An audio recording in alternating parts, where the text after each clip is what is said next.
Il est en train, à lui seul, lui et les patriotes, là, de sauver la démocratie. Privyet. Alain Pascal, L'intelligence du christianisme, tome 2, de la Révélation à l'apostasie. Lisons un petit extrait, ensemble. Le diable est le retournement de la foule. Nous vivons, hélas, l'ère démocratique, Sauver la démocratie. c'est-à-dire les temps du mensonge et de la déchristianisation.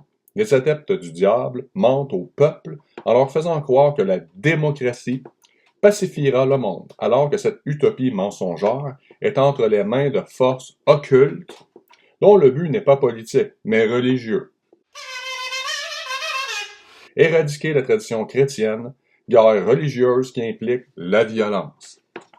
De nos jours, le catholicisme, ou ce qu'il en reste, est accusé de tous les maux au mépris des faits historiques, et loin de jeter la vérité à la face des imposteurs de la culture, l'Église conciliaire a cru bon de faire repentance. Comme récemment, certains papes, là, bou, bou, bou, bou, avec les Amérindiens, là, on s'excuse de tout, on s'excuse d'être catholique. Là. L'Église conciliaire a cru bon de faire repentance. Grave erreur qui a attisé la haine de ses ennemis.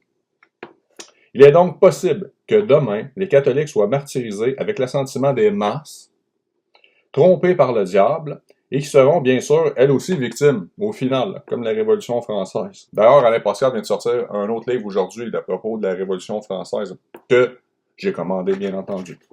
Au nom du progrès de la démocratie, le 20e siècle a déjà sacrifié 200 millions d'innocents. De sauver la démocratie. Mais ce n'est pas assez pour le diable. Non, lui, il veut toujours plus de sang et de destruction. La crise sacrificielle du monde moderne, si bien décrite par Gérard, risque de se déchaîner à mesure de la déchristianisation, tout à fait logique, c'est-à-dire de la table rase révolutionnaire du sacrifice suprême du Fils de Dieu. Il est donc urgent de rappeler que la croix offre la paix par l'abolition du sacrifice humain, tandis que la paix révolutionnaire ne peut s'obtenir que par le sacrifice des innocents. Par exemple, des enfants par l'avortement et tout récemment l'aide active à mourir, le suicide encouragé, sponsorisé. Vous voyez pas qu'on est revenu à ça, là? C'est pas assez clair. Mais allez.